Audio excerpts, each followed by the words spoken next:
अस्सलाम वालेकुम। क्या हाल हैं भाई आपके? खैरियत से होंगे। हमने ट्रांजिशन एलिमेंट के लेक्चर्स की सीरीज़ एक स्टार्ट की हुई है। तो उसमें जो ये लेक्चर है इसमें हम पढ़ेंगे मेटलर्जी ऑफ कॉपर। अब मेटलर्जी ऑफ कॉपर से पहले कुछ टर्म्स पढ़ते हैं हम। मिनरल्स, मिनरल कहते हैं वो चीज़ें जो हम ज़मीन के अंदर से निकालें, और ज़मीन की आउटर लेयर को कहा जाता है अर्थ क्रस्ट। जो चीज़ें अर्थ क्रस्ट से निकाली जाएं उन चीज़ों को हम कहेंगे मिनरल्स। अब वो मिनरल बहुत सारी चीज़ें निकलती हैं, जैसे हम ज़मीन से निकालते हैं वहाँ से हमें डिफरेंट किस्म के कंपाउंड्स मिलते हैं, और बहुत सारे कंपाउंड्स एक दूसरे के साथ जुड़े हुए होते हैं। ठीक है, तो मिनरल कहते हैं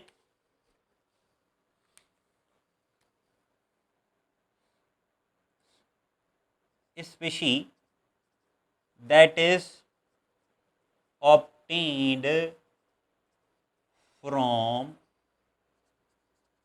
अर्थ क्रस्ट। अर्थ क्रस्ट से जो चीज़ हासिल की जाए उसे हम कहते हैं मिनरल। ठीक है, जो अर्थ क्रस्ट से हमें मिले उसी चीज़ का नाम है मिनरल। अगर हमने देखा कि उस मिनरल से कोई ऐसी चीज़ है जिसको हम आसानी से निकाल सकते हैं, इफ़ वी फाउंड कि कुछ मेटल उससे निकाला जा सकता है मिनरल से, तो अब उसका मिनरल तो नाम होगा, लेकिन उसके अलावा उसका एक और नाम होगा, दैट इज कॉल्ड ओर। और क्या है? A mineral from which metal can be extracted easily. वो मिनरल जिससे मेटल को आसानी से निकाला जा सके, तो उस मिनरल का नाम क्या कहलाएगा? ओर। समझ में आ रही है बात? ध्यान से सुनना, बड़ा काम का जुमला आने वाला है आगे। जमीन से निकले मिनरल, अगर उस मिनरल से मेटल निकाला जा सके तो उसे क्या कहेंगे हम? ओर। तो अब आप खुद बताओ, जो मैं कहता हूं कि मिनरल को ओर कहें या ओर को मिनरल कहें, या दोनों को दोनों कहें, या दोनों को दोनों ना कहें। Think about it. समझ गए बात को? देखो, जमीन से जो भी चीज निकली मिनरल है। अब उस मिनरल को देखा हमने कि भाई इस मिनरल से मेटल निकाला जा सकता है, तो अब इस मिनरल का नाम क्या बन गया? ओर। तो अब कहें हम जुमला वो जो कहते हैं कि every ore is a mineral but every mineral is not an ore. तो की पॉइंट क्या हो गया कि every ore is mineral but every mineral is not an ore. और ये मैंने बताया हुआ था कि आपको कि ये मैंने एक शेर सुना था, उससे ये मैंने पॉइंट एक बनाया था। और ये शेर मैं आपको बताता हूँ, आप सुन लें कि भाई, बल्कि दो तीन स्टेंजा हैं, सुन लें। आप भी थक गए, मैं भी लेक्चर दे के थक गया हूँ, तो वो मेरे जहन में आया। उमर जलवों में बसर हो ये ज़रूरी तो नहीं, उमर जलवों में बसर हो ये ज़रूरी तो नहीं, हर गमे शब की सहर हो ये ज़रूरी तो नहीं। उमर जलवों में बसर हो ये ज़रूरी तो नहीं, हर गमे शब की सहर हो ये ज़रूरी तो नहीं, सबकी साकी पे नज़र हो ये ज़रूरी है मगर, सबकी साकी पे नज़र हो ये ज़रूरी है मगर। साकी किसे कहते हैं समझते? जो डिस्ट्रीब्यूटर है। जैसे इस वक्त मैं साकी बना हुआ हूँ, कैसे? केमिस्ट्री का साकी, कीमिया का साकी, मैं केमिस्ट्री डिस्ट्रीब्यूट कर रहा हूँ। तो सबकी साकी पे नज़र हो ये ज़रूरी है मगर, साकी की सब पे नज़र हो ये ज़रूरी तो नहीं। तो इसलिए मैंने कहा कि हर ओर मिनरल ज़रूर होगा, लेकिन हर मिनरल ओर नहीं होगा। तो इससे मैंने सोच के इस टर्म को बनाया था। अब ओर से मिनरल को अलग करने की एक साइंस है, एक टेक्निक है, और उस टेक्निक का नाम है metallurgy, the extraction of metal from its ore is known as metallurgy. ठीक है, मेटल को उसके ओर से अलग करना, उसे क्या कहा जाएगा? मेटलर्जी। अब ये तो थी कुछ बेसिक चीज़ें जो हमें पता होना चाहिए। हमारा जो टॉपिक है आज का वो है मेटलर्जी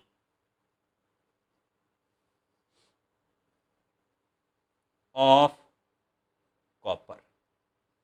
अब ये बात जहन में रहे कि जो भी एलिमेंट्स अर्थ क्रस्ट के अंदर पाए जाते हैं वो इंडिविजुअल भी हो सकते हैं, वो कंबाइंड फॉर्म में भी हो सकते हैं। याद रहे, जो जितना ज़्यादा रिएक्टिव होगा उसके उतने ज़्यादा चांसेस होंगे कंबाइंड फॉर्म में एग्जिस्ट करने के, और जो जितना कम रिएक्टिव होगा उतने उसके ज़्यादा चांसेस होंगे अनकंबाइंड फॉर्म में एग्जिस्ट करने के। ठीक है, तो कॉपर जो है वो रिएक्टिविटी के हिसाब से ना तो बहुत ज़्यादा रिएक्टिव है ना बहुत कम रिएक्टिव है। जैसे बहुत ज़्यादा रिएक्टिव एस ब्लॉक वाले हमारे, वो हमेशा कंबाइंड फॉर्म में मिलते हैं, जैसे सोडियम पोटेशियम वगैरह हो गया। बहुत ही कम रिएक्टिव जैसे गोल्ड हो गया, सिल्वर हो गया, ये हमें मेजॉरिटी अनकंबाइंड फॉर्म में मिलते हैं। तो कॉपर जो है वो रिएक्टिविटी सीरीज में मॉडरेट है, तो इस वजह से ये हमें कंबाइंड फॉर्म में भी मिलता है, ये हमें अनकंबाइंड फॉर्म में भी मिलता है। तो कॉपर के बारे में हम लिख सकते हैं कि इज प्रेजेंट इन या is available in combined and uncombined form. Combined form में भी अवेलेबल होगा ये, और अनकंबाइंड फॉर्म में भी अवेलेबल होगा। अब अनकंबाइंड फॉर्म का मतलब क्या है? Isolated, single. कंबाइंड फॉर्म में जो कॉपर अवेलेबल होता है वो दो सूरतों में होता है, या वो ऑक्साइड की फॉर्म में होता है या वो सल्फाइड की फॉर्म में होता है। तो ज़मीन से जो कॉपर के ओर मिलेंगे वो किस फॉर्म में होंगे? कंबाइंड फॉर्म में होंगे। Is oxide and sulphide. तो हम कॉपर को एक्सट्रैक्ट करते हैं उसके ओर्स से। हमारे पास कॉपर के जो मेन ओर्स हैं, कॉपर पायराइट, ठीक है,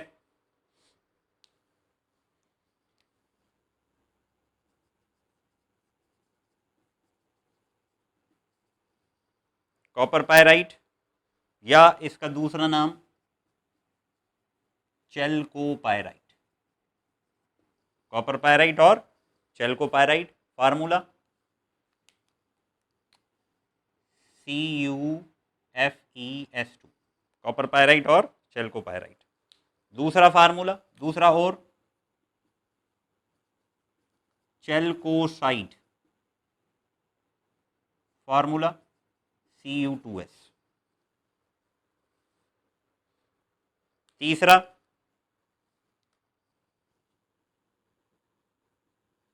मेलाचाइट, और मेलाचाइट का कलर होता है ग्रीन, तो इस वजह से ग्रीन पेन से लिख रहा हूं मैं। ठीक है, मेलाचाइट। मेलाचाइट क्या है? कॉपर कार्बोनेट, साथ में कॉपर हाइड्रोक्साइड, मेलाचाइट। और फोर्थ है एज्यूराइट। अब एज्यूराइट का कलर है ब्लू, तो ब्लू मार्कर में देखता हूं अवेलेबल हो तो ब्लू से लिखूं। ब्लू भाई मिल गया। और इसका फार्मूला 2CuCO3.CuOH, वोल्ट वाइज। ठीक है, तो ये कॉपर के मेन ओर्स हैं 4। कॉपर को एक्सट्रैक्ट किया जाता है उसके सल्फाइड ओर से। ठीक है, extracted from its sulphide ore, और उस सल्फाइड ओर में हम यूज करते हैं कॉपर पायराइट या CuFeS2। और इसमें कॉपर कितने परसेंट अवेलेबल होता है? कॉपर अवेलेबल होता है 6%। ठीक है, अब यहां पर जब ओर जमीन से निकलता है तो उस ओर के साथ मट्टी या कुछ रॉकी मटेरियल अटैच होता है। ऐसा तो नहीं कि हमने जमीन से खोदा, we dig the earth and we find CuFeS2, ऐसा तो नहीं मिलेगा। इसके साथ दूसरी चीजें लगी हुई होंगी। तो ओर के साथ जो दूसरी चीजें अटैच्ड होती हैं उन चीजों का नाम है गेंग। गेंग वो नहीं जो गैंग ऑफ वासेपुर या ऐसा कुछ, या gang of Mirzapur. Gangue GANGUE, gangue is an impurity that is attached. अब ये जो निकला है CuFeS2 जमीन से, इसके साथ कोई दूसरी चीजें लगी हुई होंगी। तो ये जो दूसरी चीजें लगी हुई हैं इसके साथ, उन दूसरी चीजों का नाम है गेंग। ठीक है, तो गेंग की यहां GNGUE, impurity attached with ore is called gangue, GNGUE। ठीक है, इम्प्योरिटी जो ओर के साथ अटैच है उस इम्प्योरिटी को क्या कहेंगे हम? गैंग। अब टॉपिक का नाम क्या है? मेटलर्जी ऑफ कॉपर, माना कॉपर निकालना। तो पहले जमीन से हम जब ओर को निकालेंगे तो उसके साथ ये गैंग लगा होगा, इस गैंग को रिमूव करेंगे। जब गैंग रिमूव हो जाएगा तो हमें प्योर ये मिल जाएगा। अब इस प्योर में से भी हमें क्या करना पड़ेगा? इसको हटाना पड़ेगा, इसको अलग करना पड़ेगा। ठीक है, इसके बाद फिर इसके अंदर भी थोड़े थोड़े गोल्ड के एटम या सिल्वर के एटम लग जाएंगे, उनको हटाना पड़ेगा। फिर जाके हमें कॉपर मिलेगा 100%, जो हम इलेक्ट्रिकल पर्पस के लिए यूज कर सकते हैं। तो कहने का मतलब ये है कि ये बहुत ही डिफरेंट स्टेप्स में होगा। ठीक है, there are different steps involve from extracting metal from its ore. मेटल को उसके ओर से एक्सट्रैक्ट करने में डिफरेंट मेथड इन्वॉल्व होते हैं। तो वो कितने स्टेप्स हैं? वो 5 स्टेप्स हैं। पहला नाम है कंसंट्रेशन ऑफ ओर, दूसरा स्मेल्टिंग ऑफ ओर, तीसरा रोस्टिंग ऑफ ओर। बल्कि इसको रिवर्स कर लें, पहला कंसंट्रेशन ऑफ ओर, दूसरा रोस्टिंग ऑफ ओर, तीसरा स्मेल्टिंग ऑफ ओर, चौथा बेसिमराइजेशन। उसके बाद हमें कॉपर मिलेगा जिसमें थोड़ी बहुत इम्प्यूरिटीज़ होंगी। फिर 5th स्टेप में जाएंगे, उस 5th स्टेप का नाम क्या है? रिफाइनिंग। ठीक है, तो हमारे पास ओवरऑल अगर स्टेप्स देखे जाएं तो कितने स्टेप्स आते हैं? 5। नोट करें। ठीक है, तो ये 5 स्टेप्स 1 बाय 1 हम पढ़ते जाएंगे और ये मेटलर्जी में यूज होते हैं।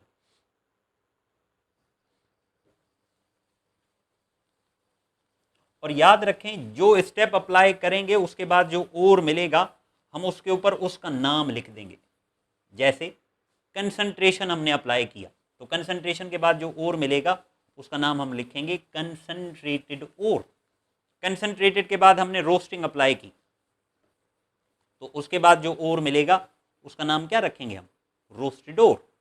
रोस्टिंग के बाद हमने स्मेल्टिंग अप्लाई की तो जो मेथड होगा उसका नाम क्या रखेंगे?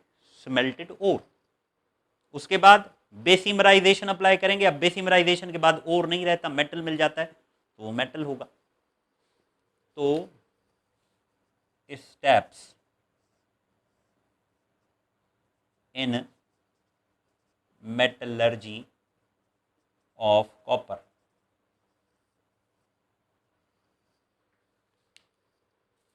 Number first is concentration. Number 2, roasting. Number 3, smelting. Number 4, basimerization. Number 5, refining. ठीक है, अब ये फ्लो चार्ट डायग्राम में हम पहले बता देते हैं भाई। ओर को अप्लाई करेंगे कंसंट्रेशन ऑफ ओर, तो इसके बाद जो ओर मिलेगा वो ओर कहलाएगा कंसंट्रेटेड ओर। ठीक है, कंसंट्रेटेड के बाद हम ओर को हीट करेंगे, तो ये कहलाएगा रोस्टिंग, तो ये कहलाएगा रोस्टेड ओर। रोस्टेड ओर के बाद हम इसको और हीट करेंगे, तो वो कहलाएगा स्मेल्टिंग। अब स्मेल्टिंग करेंगे हम कैसे? हीट करेंगे सिलिका के साथ, SiO2, सिलिका सैंड मट्टी, और साथ में कार्बन भी लगाएंगे हम, तो यहां से हमें मिलेगा स्मेल्टेड ओर। स्मेल्टेड ओर के बाद फिर हम इसको हीट करेंगे, तो ये हो जाएगा बेसिमराइजेशन। बेसिमराइजेशन में क्या करेंगे? हीट करेंगे, सिलिका भी देंगे, तो हमें मिल जाएगा कॉपर। कौन सा? Blister copper. इस ब्लिस्टर कॉपर को फिर हम करेंगे रिफाइनिंग, तो हमें मिल जाएगा प्योर कॉपर। ठीक है, तो ये फ्लो शीट डायग्राम हो गई किसकी? मेटलर्जी ऑफ कॉपर की। नोट करें आप इसको। तो अब हम हर स्टेप को 1 बाय 1 डिटेल्स में पढ़ते हैं। ठीक है, हो गया नोट?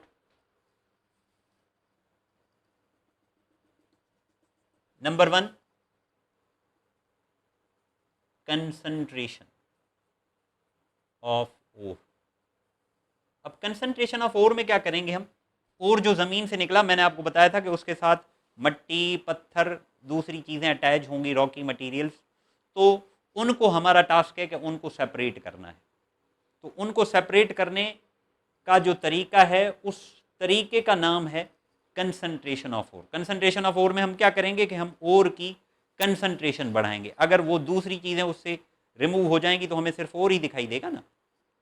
तो इसमें क्या करते हैं कि ओर को हम करते हैं क्रश। ठीक है, पीसते हैं, क्रश करते हैं, पाउडर बनाते हैं।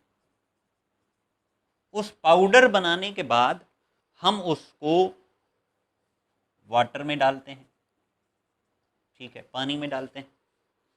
पानी में डालने के बाद हम क्या करते हैं? उसमें ऑयल ऐड कर देते हैं। कौन सा oil? Palm oil. Palm trees जो आपने देखे होंगे, लंबे लंबे दरख्त, पाम ऑयल डालते हैं। उसके बाद हम इसमें एयर प्रेशर देते हैं। ये समझ लें, यूं हो गया ये कंटेनर, इस कंटेनर में ओर है, और उस ओर में हमने क्या डाला? पानी डाला, ऑयल डाला, और यहाँ से हमने एक पाइप लगाया, और उस पाइप के थ्रू हमने एयर इसके अंदर पास की। तो क्या होगा? इस एयर प्रेशर की वजह से यहाँ ओर यूं घूमना शुरू हो जाएगा, और ऑयल क्या करेगा? ऑयल इसमें फ्रोथ बनाएगा, झाग बनाएगा।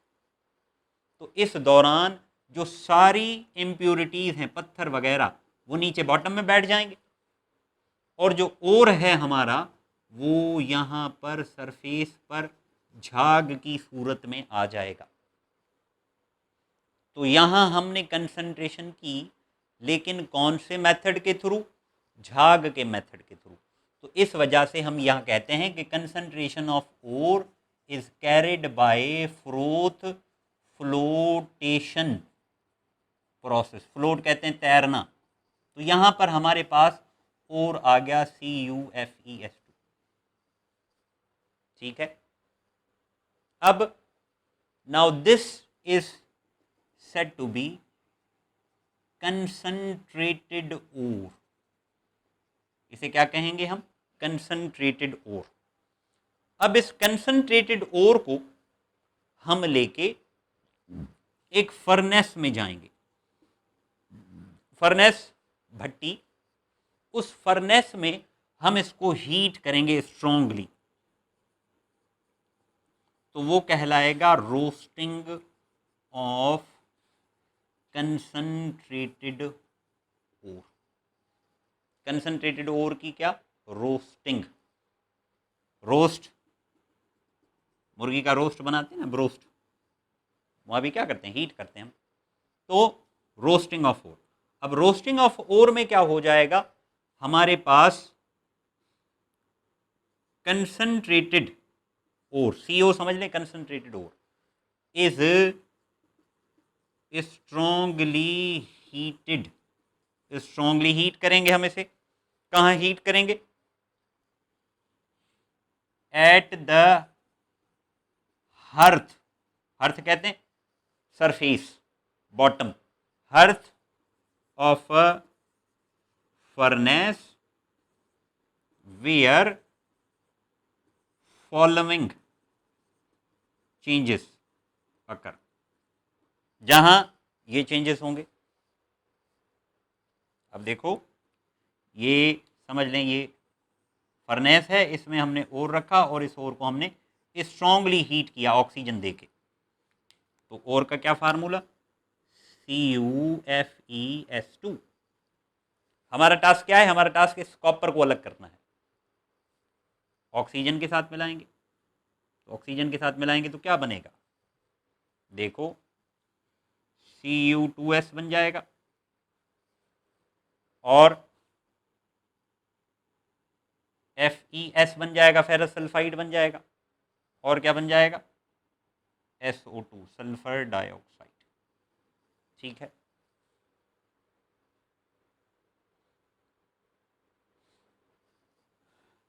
बैलेंस करें इक्वेशन को, तो 2 यहाँ लगाएं हम। सल्फर कितने हो गए? 2 और 2 4।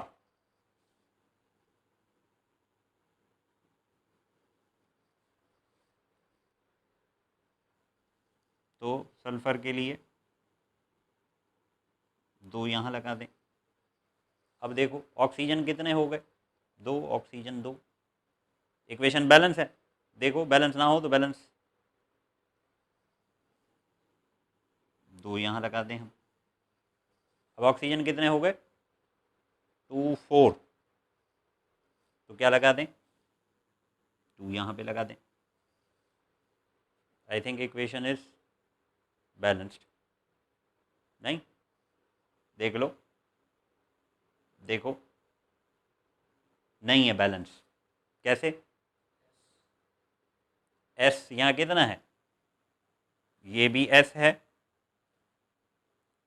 ये 4 4, ये तो S तो 5 हो गए।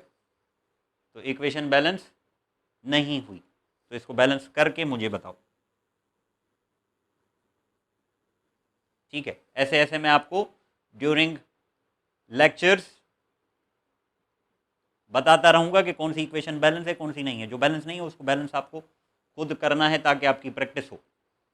पका पकाया तो आपको मिल रहा है, लेकिन आप खुद भी इसको प्रैक्टिस करेंगे तो आपको फायदा होगा।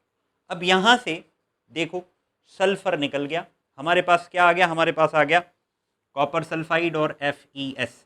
यहां से जो ओर मिलेगा, उस ओर को कहेंगे हम roasted ore. What do we call it? Roasted ore. अब इस रोस्टेड ओर को दोबारा हम हीट करेंगे। नोट करें, अब दोबारा हीट करेंगे हम किसके साथ? दोबारा हम इसको हीट करेंगे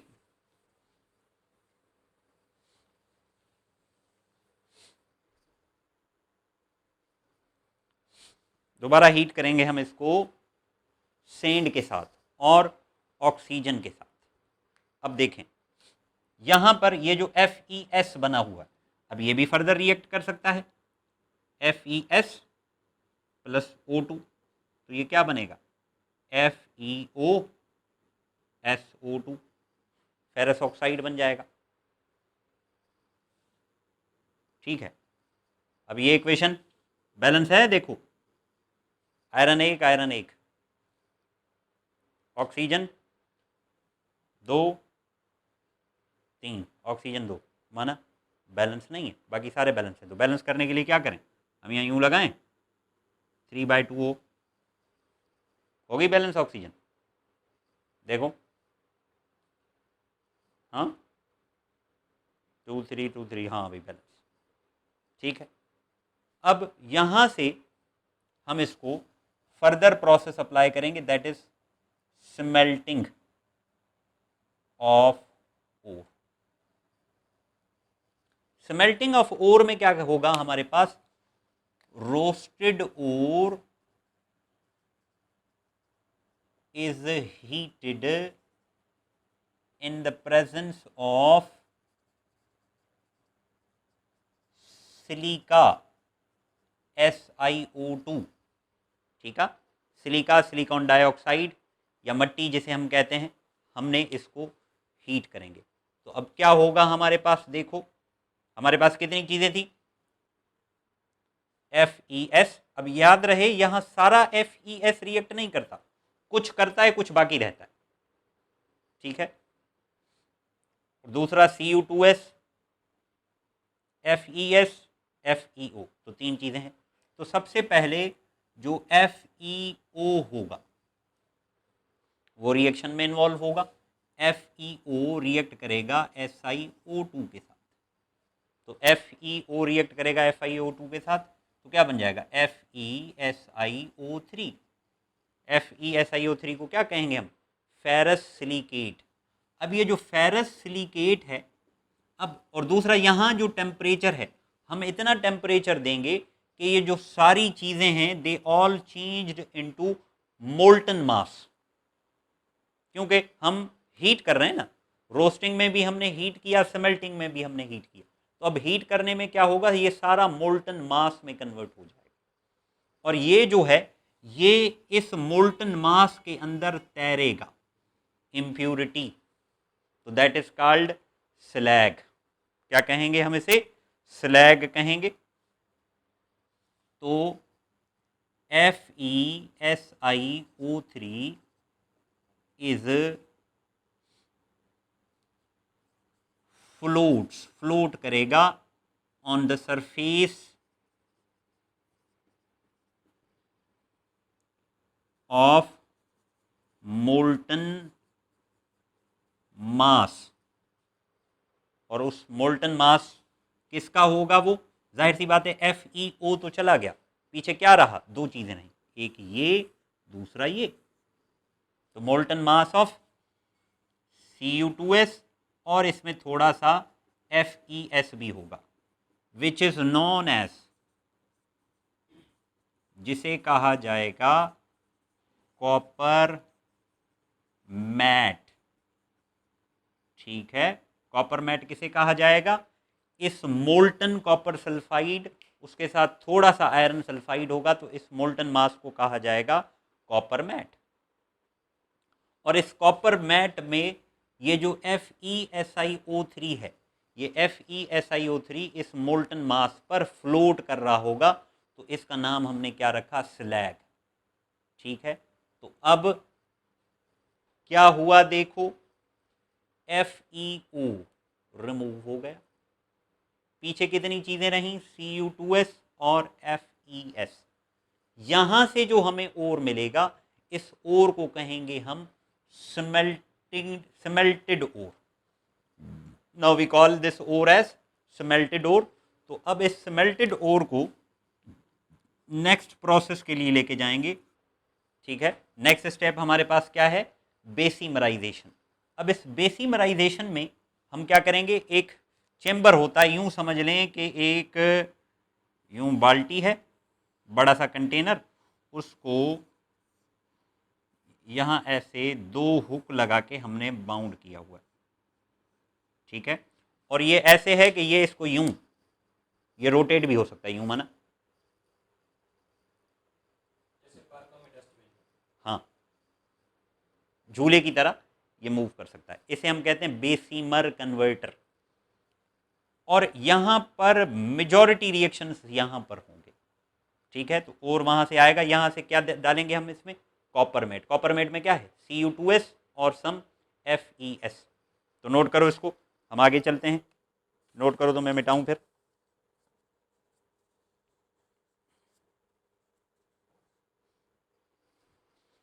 कर लिया नोट?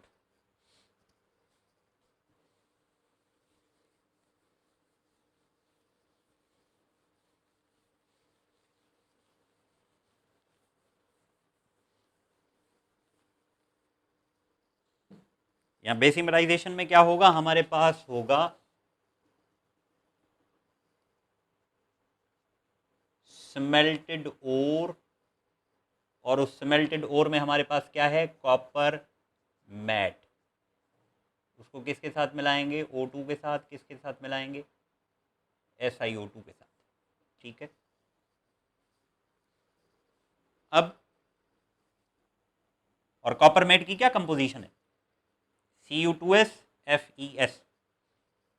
तो Cu2S और FeS, अब FeS प्लस O2, FeS और प्लस O2 क्या बनेगा, FeO plus SO2। SO2 gas बनेगी, ये यूं बाहर निकल जाएगी। बैलेंस करने के लिए क्या करें, 2 इधर लगाएं, 2 इधर लगाएं, 2 इधर, 3 इधर। अब देखो, पहले भी मैंने इक्वेशन बैलेंस की थी, अब भी इक्वेशन बैलेंस की है, लेकिन दोनों का पैटर्न चेंज है। इक्वेशन वो भी बैलेंस थी, इक्वेशन ये भी बैलेंस है। अब ये FeO बना। अब बताओ FeO को कैसे रिमूव करें हम, अभी हमने किया है FeO को रिमूव कैसे, स्लैग बनाएंगे इसको। कैसे स्लैग बनाएंगे, सिलिका से। तो FeO प्लस SiO2 क्या बन जाएगा, FeSiO3 स्लैग। रिमूव हो गया जी, हाँ जी रिमूव हो गया। उसके बाद पीछे क्या रह गया, Cu2S। Cu2S उठाएंगे, ऑक्सीजन के साथ मिलाएंगे। तो Cu2S ऑक्सीजन के साथ मिलाएंगे तो क्या बनेगा, Cu2O प्लस SO2। और ये पूरा कन्वर्ट नहीं होता, कुछ कन्वर्ट होता है। अब इसको बैलेंस करने के लिए क्या करें हम, 2 इधर लगाएं और 2 इधर लगाएं, 4 2 3, ठीक है। Partially copper sulphide is change into copper oxide. इसके बाद क्या होगा, जो कॉपर ऑक्साइड बना है Cu2O, ये रिमेनिंग कॉपर सल्फाइड को के साथ रिएक्शन करेगा। अब देखो, S कॉपर अलग हो जाएगा, SO2 आ जाएगा। अब बैलेंस करें तो क्या करें, 2 इधर लगाएं, 4 और 2 6, 6 इधर लगाएं, SO2 बनेगा, SO2 बनती जाएगी, निकलती जाएगी। अब यहां पर देखो, यहां पर हमें कॉपर मिल गया।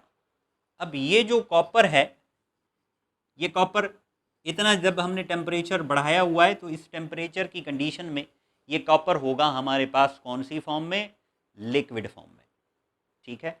अब इस लिक्विड कॉपर को जब हम ठंडा करेंगे, तो ठंडा करने से क्या होगा, जो SO2 इसके अंदर अवेलेबल होगी, वो SO2 आहिस्ता आहिस्ता इससे निकलना शुरू करेगी। निकलना शुरू करेगी तो क्या होगा, उस कॉपर की सरफेस पर सुराख बन जाएंगे, दाने बन जाएंगे।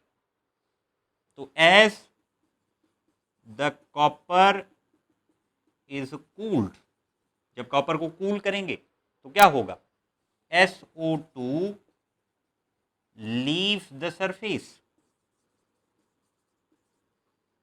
SO2 क्या सरफेस को लीव कर देगी, छोड़ देगी। तो पीछे क्या बनेगा, इन रिजल्ट जो कॉपर बनेगा उसकी कॉपर की सरफेस पर होल्स होंगे और उसे कहा जाएगा इन result blister copper is formed. नतीजे में हमारे पास जो कॉपर बनेगा वो कौन सा बनेगा? Blister copper. ब्लिस्टर कॉपर माना उस कॉपर की सरफेस पर क्या होंगे? होल्स होंगे।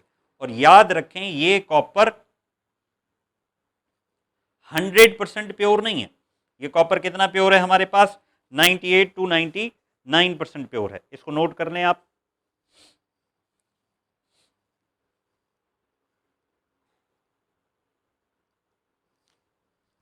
Blister copper that is 99% pure, अभी भी 100% प्योर नहीं बना।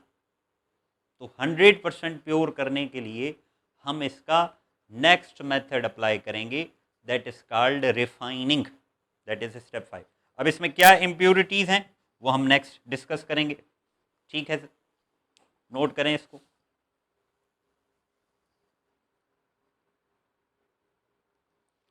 तो नेक्स्ट हेडिंग हमारे पास है refining of copper.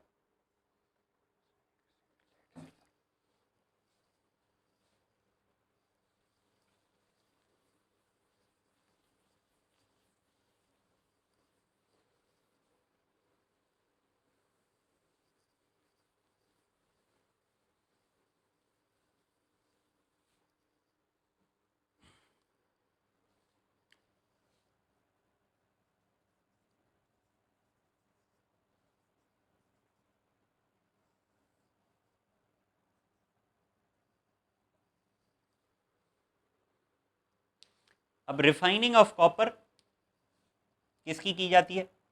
Blister copper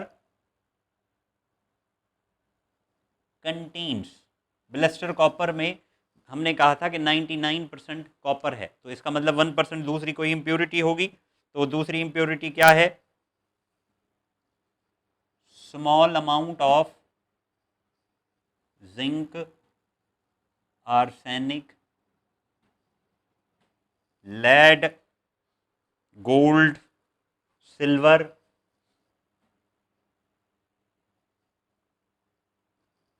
hence it cannot be used for electrical purpose। हम इसको इलेक्ट्रिकल पर्पस के लिए यूज़ नहीं कर सकते क्योंकि इसमें इम्प्योरिटीज़ अवेलेबल हैं। अब हमें ये इम्प्योरिटीज़ रिमूव करनी पड़ेंगी किस मेथड के थ्रू? Copper is refined by electrolysis, electrolytic method. अब इलेक्ट्रोलाइटिक आपको पता है कि हमारे पास क्या होगा? एक इलेक्ट्रोलाइटिक सेल होगा। इलेक्ट्रोलाइटिक सेल में क्या होता है? एनोड भी होता है, कैथोड भी होता है, और हमारे पास इलेक्ट्रोलाइट भी होता है। ठीक है,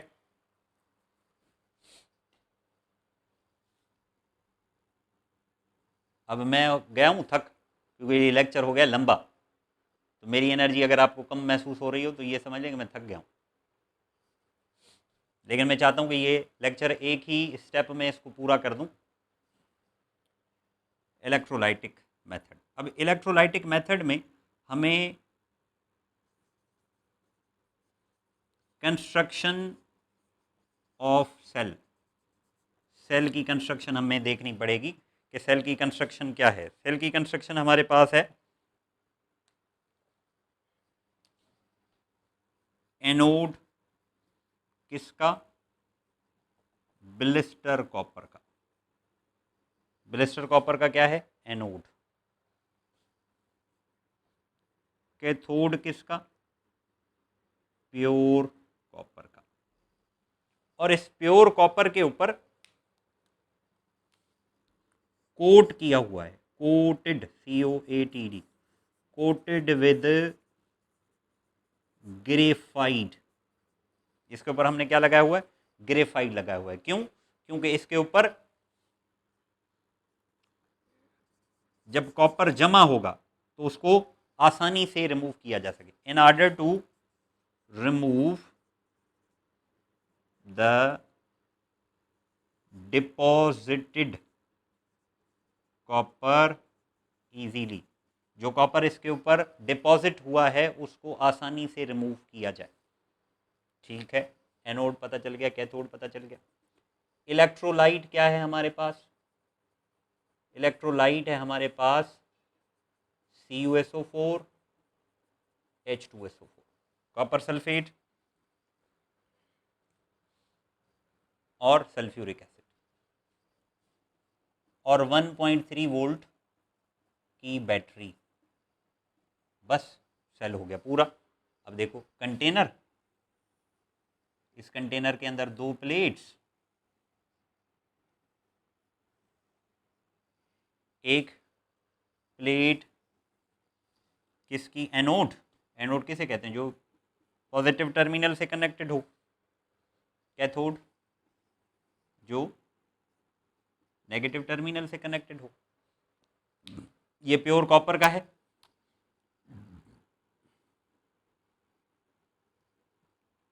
और इसके ऊपर क्या हमने डिपॉजिट किया हुआ है? ग्रेफाइट। और ये क्या है? These are the blocks of blister copper. और इलेक्ट्रोलाइट हमारे पास क्या है? इलेक्ट्रोलाइट मैंने आपको बताया CuSO4 और H2SO4। अब ये सॉल्यूशन का सेटअप हमारे पास बना हुआ है। जैसे ही करंट पास होगा तो क्या होगा? यहां से जो कॉपर है वो आएगा इस सॉल्यूशन के अंदर। ठीक है, और इस सॉल्यूशन का कॉपर जाएगा इस प्योर कॉपर जिसके ऊपर ग्रेफाइट कोटेड है। तो हम अगर रिएक्शन बताएं कि एनोड पर क्या होगा, तो एनोड पर होगा ये कॉपर। कॉपर क्या है? न्यूट्रल। न्यूट्रल 2 इलेक्ट्रॉन लॉस करके सॉल्यूशन के अंदर जाएगा। ये सॉल्यूशन वाला कॉपर कहाँ जाएगा? ये कॉपर जाएगा हमारे पास कैथोड पर। Cu2+, 2 इलेक्ट्रॉन गेन करेगा, ये Cu2 न्यूट्रल बन जाएगा, Cu न्यूट्रल बन जाएगा। ये कहाँ होगा? एनोड पर, कैथोड पर। ब्लिस्टर सॉल्यूशन के अंदर, सॉल्यूशन से ये जो ग्रेफाइट कोट है उसके ऊपर जाएगा। तो इससे क्या होगा? इससे ये होगा कि यहाँ वाला इलेक्ट्रोड आहिस्ता आहिस्ता साइज में पतला होता जाएगा और यहाँ वाला इलेक्ट्रोड आहिस्ता आहिस्ता साइज में मोटा होता जाएगा, और होते होते यहाँ वाला इलेक्ट्रोड बिल्कुल गल जाएगा। क्यों? क्योंकि सारा कॉपर कहाँ जाएगा? सॉल्यूशन। सॉल्यूशन से कहाँ जाएगा? इस हमारे पास प्योर कॉपर जिसके ऊपर ग्रेफाइट कोटेड है। तो ये यहाँ जो 1% है, जो 1% इम्प्योरिटी थी वो यहाँ पर बैठ जाएगी। उस 1% इम्प्योरिटी का नाम है स्लज। ठीक है, SLUDG, स्लज। और वो कहाँ बैठ जाएगी? इस एनोड के नीचे। तो इस वजह से हम इसे क्या कहेंगे? Anode mud. और यहाँ से जो कॉपर मिलेगा दैट कॉपर इज 100% प्योर। तो हम क्या करेंगे? Blister copper is changed into pure copper. I hope आपको समझ में आया होगा, क्योंकि आखिर में मैं बहुत थक गया था, इस वजह से मेरे बोलने की इंटेंसिटी, एनर्जी कम हो गई थी। ठीक है, फिर भी कोई कन्फ्यूजन हो तो मेरे से पूछना। Thanks for watching. और लेक्चर को पूरा देखना, आप हिसाब लगाओ कि इतनी मेहनत करके हम बनाते हैं, थक जाते हैं। Thanks for watching. अल्लाह हाफिज़।